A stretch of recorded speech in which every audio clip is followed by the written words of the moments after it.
নমস্কাৰ জয়ফুল জয়শ্ৰী চেনেলটোলৈ মই জয়শ্ৰীয়ে আপোনালোকক স্বাগতম জনাইছোঁ অন্য এটি ব্লগলৈ। আজি মই আপোনালোকলৈ লৈ আহিছোঁ মাছ টেঙাৰ এটা ৰেচিপি। বাঁহৰ গাজৰ লগত কেনেকৈ মাছ টেঙা বনাব পাৰি সেইটো মই আজি আপোনালোকক দেখুৱাম। আপোনালোকে ভিডিঅ'টো শেষলৈ চাই ল'ব আৰু লগতে আপোনালোকক আজি মই দেখুৱাম ফ্লিপকাৰ্টৰ পৰা মই কেনেকৈ ফটো ফ্ৰেম অৰ্ডাৰ কৰি আনিছোঁ আৰু কিছুমান মই ফটো প্ৰিণ্ট কৰি আনিছোঁ ঘৰলৈ অনলাইন কেনেকৈ আনিছোঁ আটাইখিনি মই আপোনালোকৰ লগত আজি শ্বেয়াৰ কৰিম বুলি ভাবিলোঁ। চাই থাকিব আপোনালোকে শেষলৈ মোৰ এই ভিডিঅ'টো আৰু যদি ভাল লাগে তেন্তে লাইক শ্বেয়াৰ আৰু ছাবস্ক্ৰাইব কৰিবলৈ নাপাহৰিব।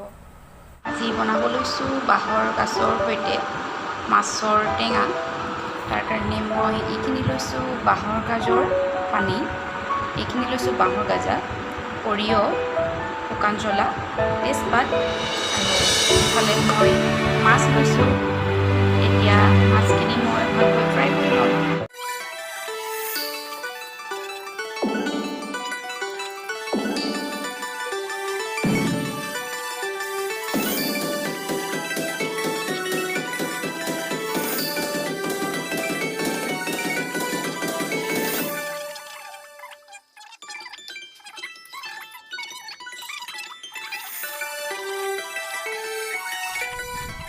দেখুৱাব লৈছোঁ আপোনালোকে এখন মোৰ ধুনীয়া ফটো। এইখন দেখিছেনে বাৰু? এইখন ইয়াতে এয়া দেখিছেনে?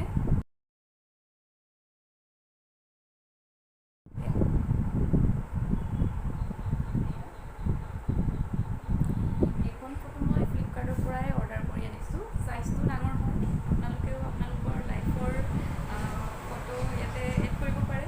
মোৰ ইয়াতে ছোৱালী জীৱনৰ বহুতখিনি ফটো মই এড কৰিছোঁ, যিহেতু এতিয়া মই মেৰিড হয়। স্মৃতি লাগে ছোৱালী জীৱনৰ, সেইকাৰণে বহুতখিনি স্মৃতি মই এইখন ফটোত এড কৰি ৰাখিলোঁ। এতিয়া এইখন মোৰ কেতিয়ালৈকে থাকে জানো, কিন্তু আনিছোঁ, ভাল লাগিছে। আপোনালোকেও আনিব পাৰে। এইখন বহুত ভাল লাগিছে মোৰ এইখন ফটোগ্ৰাফ আৰু মই মোৰ বাৰ কাৰণে অৰ্ডাৰ কৰি আনিছোঁ। একেই ফটো হয় এইখন। নেক্সট মই আনিছোঁ এইটো দেখিছেনে? ইয়াতে লিখা আছে গাৰ্গ, ইয়াতে গাৰ্গ লিখা আছে। এইটো হৈছে মোৰ বেবীৰ ফটো, গোটেই বেবীৰ ফটো ইয়াতে দি দিছোঁ মই ইয়াতে। দেখিছেনে? এইটো মই ফ্লিপকাৰ্টৰ পৰা অৰ্ডাৰ কৰি আনিলোঁ, বহুত ধুনীয়া হয়। আপোনালোকে এইটো বিচনাতো ৰাখিব পাৰে আৰু লগতে আপোনালোকে এইটো চৌকাছতো ৰাখিব পাৰে, শ্ব'পিচ হিচাপত আপোনালোকক। এয়া নেক্সট মই আপোনালোকক দেখাম এটা ঘড়ী, ধুনীয়া ঘড়ী হয়, লগতে এটা ধুনীয়া ফটো ফ্ৰেমো হয়। এইটো দেখিছেনে? এইটো আপোনালোকে ধুনীয়াকৈ ৱালত লগাই থ'ব পাৰে। ইয়াতে মই মোৰ বেবীৰ 12 মাহৰ 12খন ফটো দিছোঁ। ইয়াতে 12 মাহৰ 12খন ফটো দিছোঁ এইটো। আৰু লগতে এইটো এটা ঘড়ী, ইয়াতে আপোনালোকে টাইম চাব পাৰে। আৰু লগতে মই মাজত এখন আমাৰ হাজবেণ্ড আৰু ৱাইফৰ এখন আমি ফটো এড কৰিছোঁ। এয়া মাক দেউতাকৰ লগত ল'ৰাটো, দেখিছেনে? এইখন খুব ধুনীয়া হয়। এইখন আপোনালোকে যদি আপোনালোকৰ ল'ৰা ছোৱালীৰ কাৰণে আনিব বিচাৰে তেন্তে নিশ্চয় আনিব পাৰে। এইটো বহুত ধুনীয়া হয়, আপোনালোকে আপোনালোকৰ ঘৰত ৰাখিব। আনকমন হয়, কিন্তু নেক্সট মই আনিছোঁ কেইখনমান ফটো প্ৰিণ্ট কৰি। এয়া এনেকুৱা চাইজৰ ফটোবিলাক, এনেকুৱা চাইজত মই বহুত কেইখন ফটো প্ৰিণ্ট কৰি আনিছোঁ। এয়া আপোনালোকে যিমান চাইজৰ লাগে সিমানখিনি আপোনালোকে নিব পাৰে। এইখিনি মই ফটো ফ্ৰেম কৰি অৰ্ডাৰ কৰি আনিছোঁ, আপোনালোকেও আনিব পাৰে। কেনেকৈ আনিব মই আপোনালোকক দেখাম। এইখিনি গোটেইখিনি মই বেলেগ এপছৰ পৰা মই এইখিনি বস্তু আনিছোঁ।